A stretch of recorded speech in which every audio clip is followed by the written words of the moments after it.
नमस्कार दोस्तों, global TV के इस एपिसोड में आपका स्वागत, अभिनंदन। आज जब पूरी दुनिया में एक तरह से इस तरह की स्थिति बनी हुई है कि कॉन्फ्लिक्ट में और वार में देश फंसे हुए हैं, ऐसे में सेंट्रल इंटेलिजेंस एजेंसी के डायरेक्टर विलियम बर्न्स का एक आर्टिकल बहुत चर्चा में है और वो आर्टिकल है स्पाई क्राफ्ट के तरीके। ये आर्टिकल मिलियंस ऑफ टाइम्स पढ़ा गया है सोशल मीडिया पर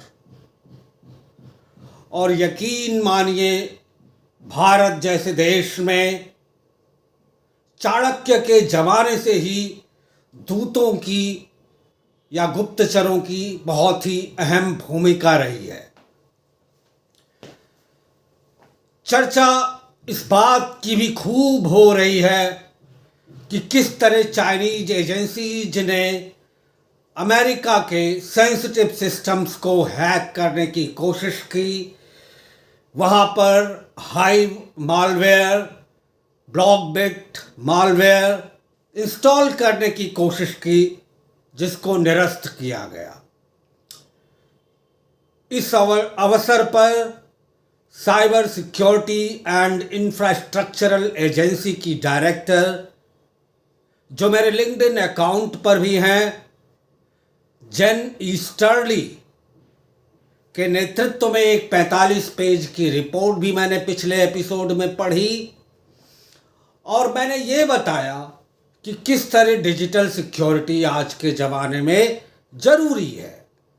हर व्यक्ति को चिंता होती है कि उसकी मोबाइल डिवाइस सिक्योर रहे, उसके लैपटॉप और कंप्यूटर सिक्योर रहे, जिससे कि उसका अपना किया गया काम चोरी ना हो। सभी प्रतिष्ठित अकादमिक और पत्रकारों की तरह मुझे भी अपने काम के चोरी हो जाने का डर रहता है और इसलिए और मेरे साथ ये हुआ भी है कि मेरी जो हार्ड ड्राइव है उसमें कोई वायरस घुस जाने की वजह से उसके डेटा गायब हो गए, जिसमें मेरी कई सारी किताबों की मैन्युस्क्रिप्ट थी। इसलिए कोई भी अपने डेटा को, चाहे कोई इंडिविजुअल हो, कोई कंपनी हो, कोई पब्लिक सेक्टर की कंपनी हो, कोई गवर्नमेंट हो, वो अपने डेटा को चोरी होने देना नहीं चाहती। इस मौके पर मैंने 4 वॉल्यूम की एक किताब आज से 3 से 4 साल पहले लिखी थी, जिसका वॉल्यूम 1 और वॉल्यूम 3 मेरे हाथों में है। इस एपिसोड में मैं अपने कुछ किताबों की 32 में से कुछ किताबों की चर्चा करूंगा और उस पर प्रकाश डालूंगा। शुरुआत करते हैं digital security in corporate world, business in digitally secure world. ये किताब 4 श्रृंखला में आई किताबों की पहली किताब है। ये किताब आई थी 2018 में, आज से 5-6 साल पहले, और इस किताब में ही इसको मैंने डेडिकेट किया है, जैसे आप देख सकते हैं, to my friends in corporate world who wants to do digitally secure business. इस किताब में करीब 18 से 19 चैप्टर हैं। मैं उन चैप्टर्स का नाम पढ़ देता हूं जिससे आपको आइडिया लग जाए कि इस किताब के पहले वॉल्यूम में, digital security in corporate world के पहले वॉल्यूम में क्या है। इस किताब में proven steps for retail survivor, how to transform for a digital world, 7 ways AI, microservices and DevOps can transform your business, the 7 habits of highly effective AI and service management. 10 lessons every product executive should know. 10 about their AI program. AI की चर्चा हमने हाल फिलहाल के दिनों में सुनी है, लेकिन मैंने इसको 6 साल पहले ही लिख दिया था. Any point platform performance, any point platform cloud security and compliance, AI led connectivity for Australian government, AI led connectivity for other governments, AI led connectivity, the next steps in evolution of SOA, AI and DevOps great alone, better together, architecturing the composable enterprise IT for 21st century, software may be eating the world, but AI are giving it teeth. Best practices for microservices, implementing a foundation for continuous introduction. इसके बाद the blueprint to becoming a customer centric company, how to bring Salesforce vision for customer centric company to life. Building a digital platform to lead in the AI economy, building transaction to relationships, business process management, closing the IT delivery gap, connectivity benchmark report, deliver zero message loss environments that scale, digital transformation in higher education. तो ये इतने chapter हैं. और Facebook ने उस वक्त एक feature launch किया था कि आप फोटोग्राफ्स को एआई के जरिए कैसे पढ़ सकते हैं. तो इन सब के बारे में है जिसको मैंने इस पहले वॉल्यूम में digital security in corporate world, business in digitally secure world. इसका जो दूसरा वॉल्यूम है, वॉल्यूम 2 और वॉल्यूम 4 मेरे पास नहीं है. जो वॉल्यूम 3 है वो मेरे हाथ में है, जिसकी टाइटल है फर्स्ट ब्रैकेट. और इनमें जो चैप्टर्स हैं उनके बारे में मैं थोड़ा बता दूंगा आपको. फर्स्ट ब्रैकेट, तो भाई फ्रेंड्स, ये भी 2018 में ही आई थी. इसको मैंने डेडिकेट किया है to my friends in corporate world who wants to do digitally secure business and rely on artificial intelligence. आप देखिए, सीधे सीधे मैंने AI के बारे में बहुत डिटेल से बताया है. ये 2018 की बात है जब AI के बारे में बहुत कम लोग जानते थे. और इसमें सिर्फ मैंने एक चैप्टर पर डिटेल में बात की है, how applications, networks, artificial intelligence are changing the corporate world. ये अमेरिका में तब शुरुआत हो चुकी थी. तो ये 2 वॉल्यूम मेरे पास हैं और 2 वॉल्यूम इस समय मेरे पास नहीं है. वो भी जब अवेलेबल होंगे तो उनके बारे में मैं आपसे चर्चा करूँगा. अब मैं आता हूँ दूसरी किताब पे चर्चा करता हूँ. ये है US intelligence and cost of war. ये किताब मैंने लिखी थी 2015 में. अभी तक 32 किताबें लिख चुका हूँ. उनमें से 12-13 किताबों के बारे में मैं अगले आधे घंटे 40 मिनट में बताऊँगा. इसमें जो चैप्टर्स हैं, acknowledgement, preface, introduction, sustaining global leadership of United states of America, priorities for 21st century defense, United States intelligence, planning post-conflict and reconstruction in Iraq, what we can learn, stability and reconstruction operation, connecting the dots between military and civilian efforts, rebuilding Iraq and Afghanistan during war, controlling cost, reducing risks, post-war Iraq, a table and chronology of foreign counter-intelligence. उसके बाद acronyms और index. Special chapter इसमें एक है 50 years in Central Intelligence Agency, Recollections of construction of CIA 1961 to 2015. इसके बाद इसका preface दिया हुआ है, फॉरवर्ड दिया हुआ है, इंट्रोडक्शन दिया हुआ है. इस सब के बारे में मैं एक पैराग्राफ पढ़ता हूँ जिससे आपको किताब के बारे में थोड़ा आइडिया लग जाएगा. In some of the most challenging assignment United States of America's intelligence and White House government faced in the beginning of 21st century were its Iraq and Afghanistan war and rebuilding as outset of the war. United States led operation during war in Iraq and Afghanistan has redesigned the course and definition of war and rebuilding operation as aftermath of these two big wars. United States government and intelligence is still continuing war and rebuilding operation in both the nations.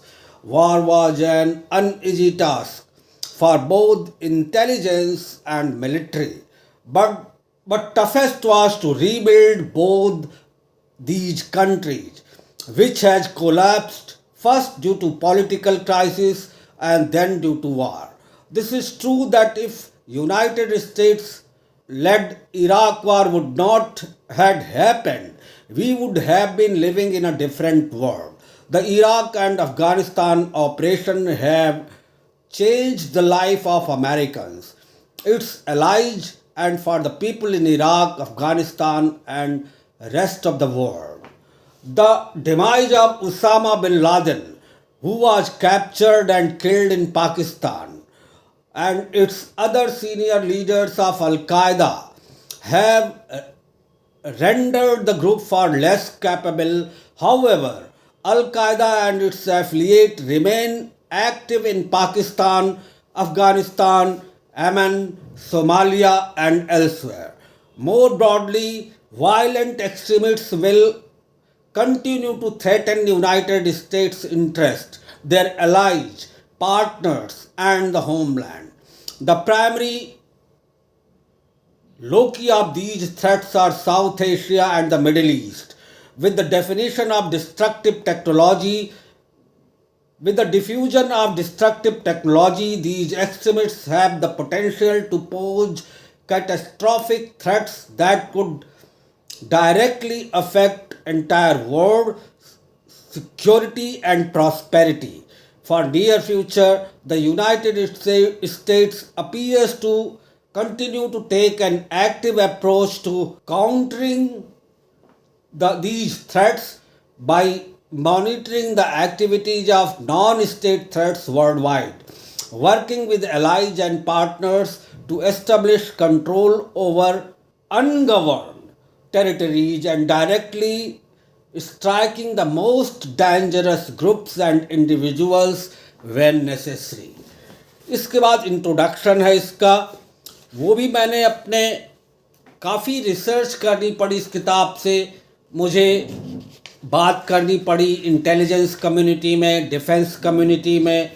The global security environment present N increasingly complex set of challenges and opportunity to which all elements of US national power must be applied. The demise of Osama bin Laden and capture in Pakistan or killing of many other senior Al-Qaeda leaders have rendered the group far less capable.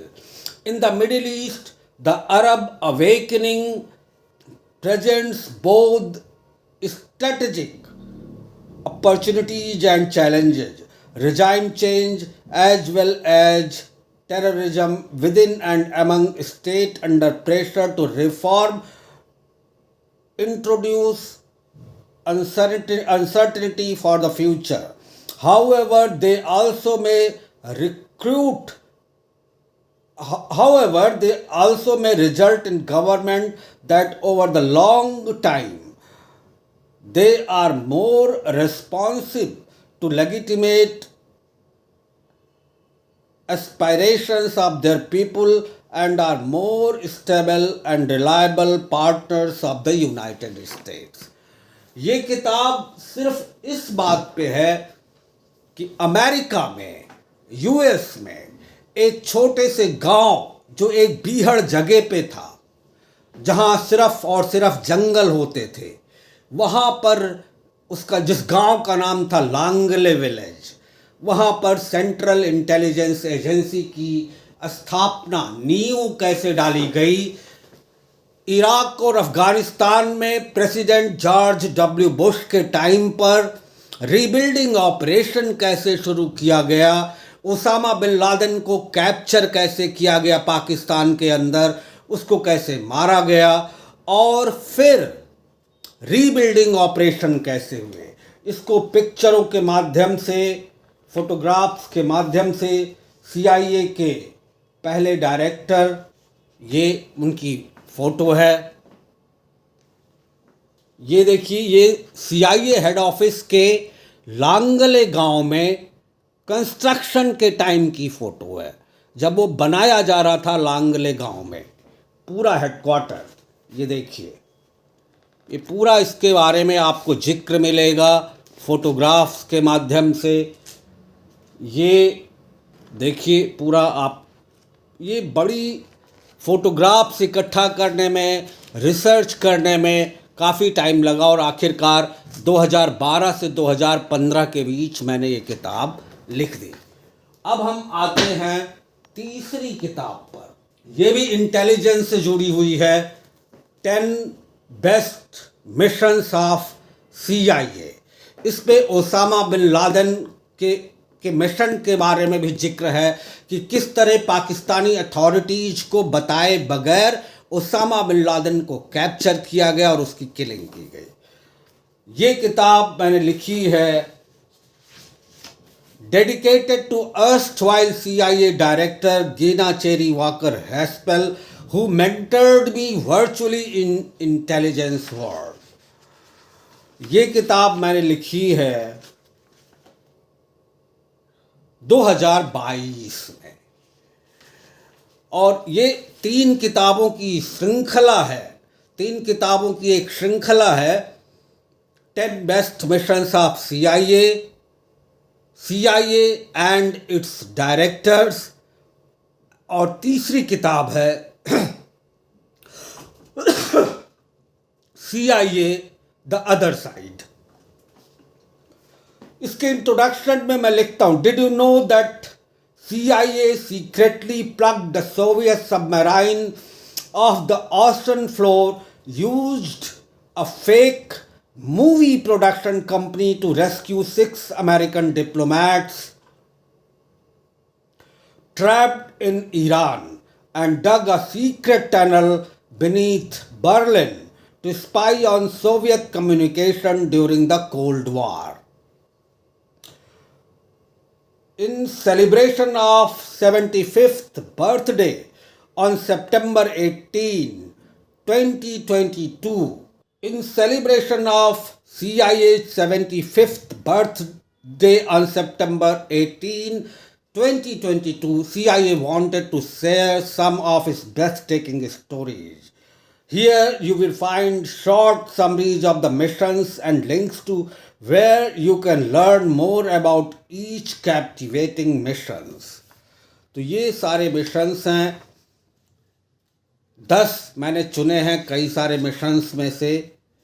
इसमें 1950 का CAT airlines air America का mission है, 1954 का the U2 spy mission है, 1960 का Soviet shot down U2 flight, उसके बारे में है, 1955 का द बर्लिन टनल मिशन के बारे में है, 1957 के कोरोना स्पाई सैटेलाइट के बारे में है, 1962 के A-12 ऑक्सगार्ड मिशन के बारे में है, और 1962 के ही प्रोजेक्ट कोल्ड फीट के बारे में है।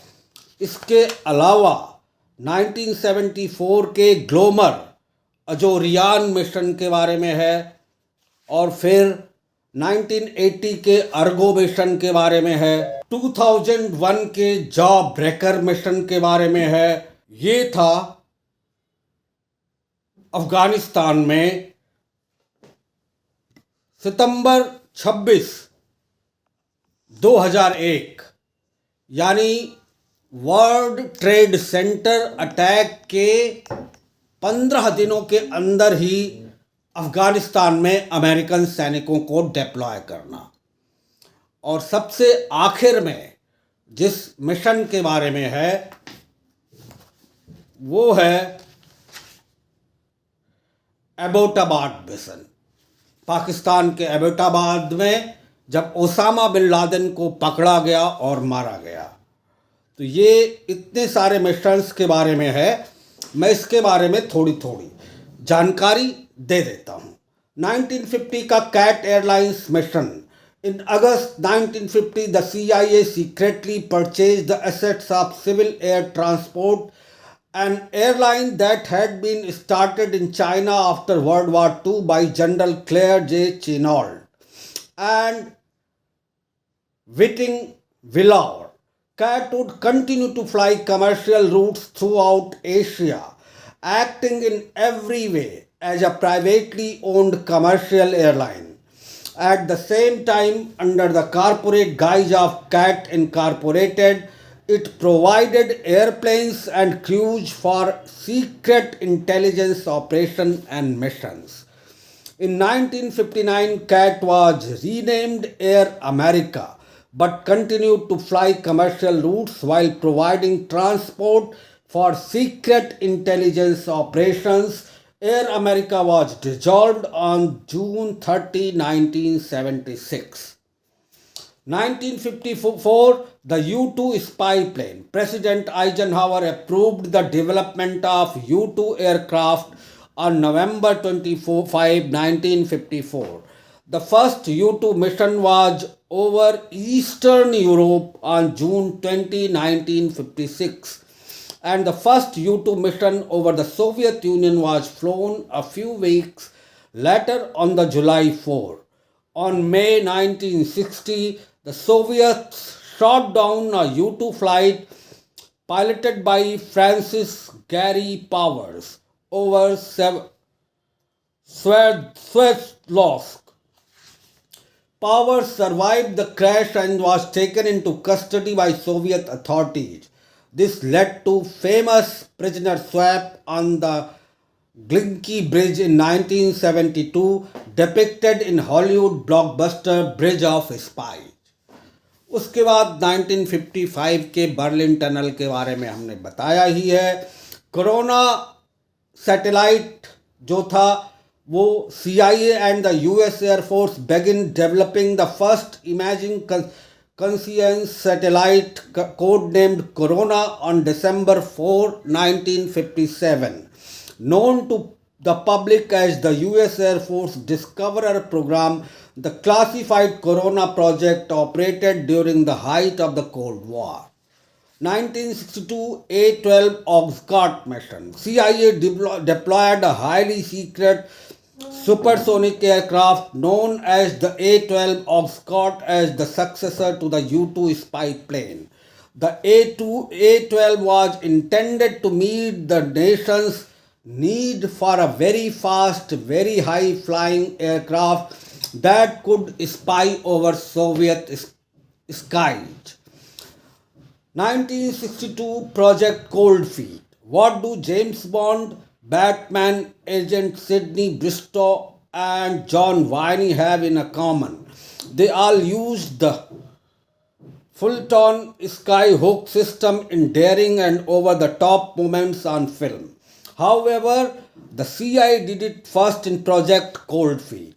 In 1961, the US found an abandoned Soviet research station on a floating ice island in the Arctic. The Soviets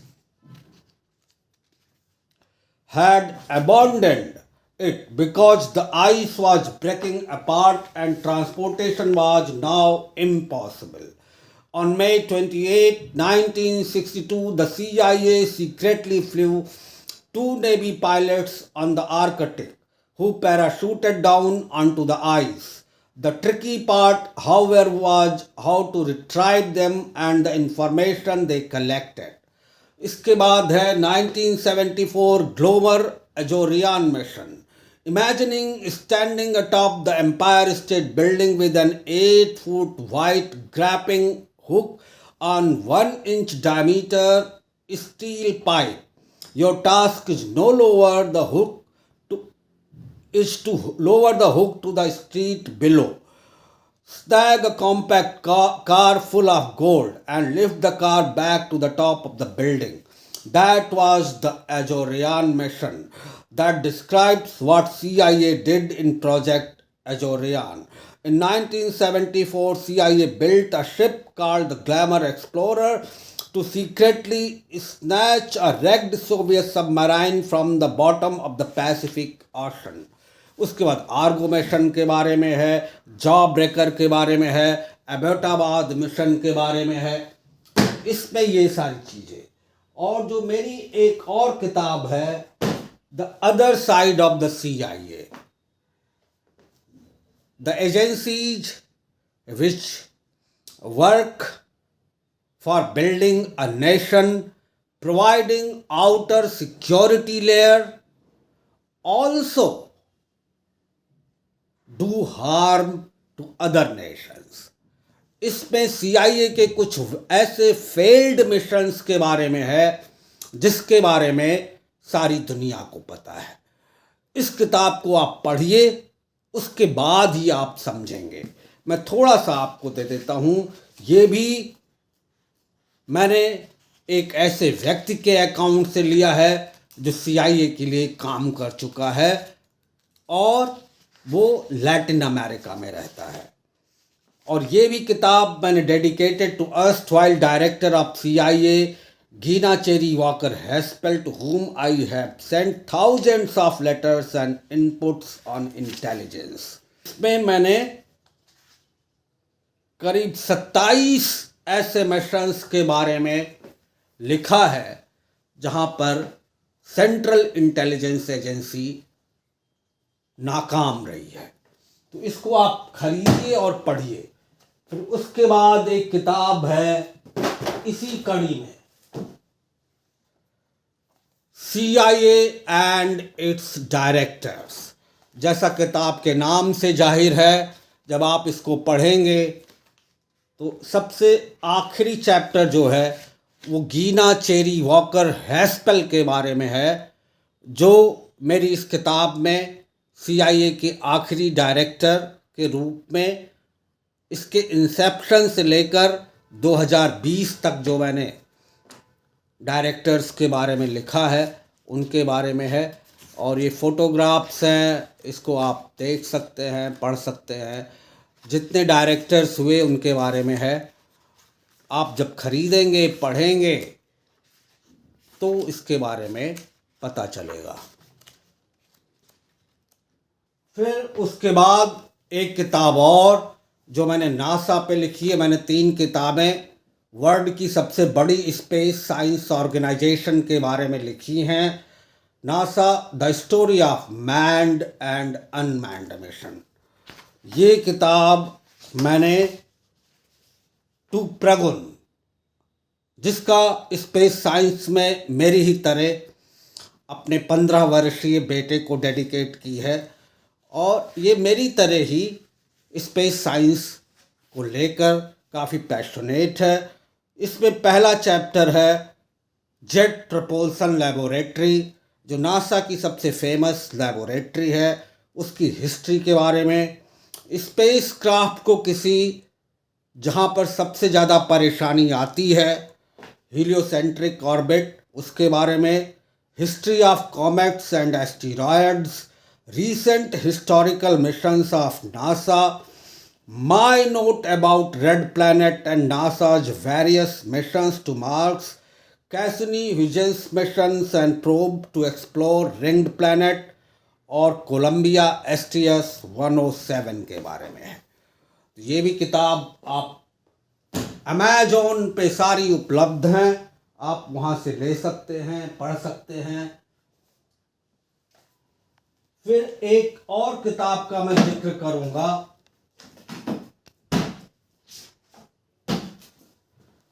ये किताब मैंने अयोध्या में रह के लिखी है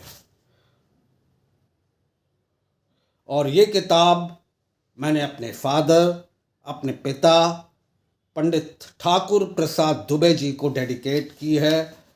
ये किताब अयोध्या के बारे में है।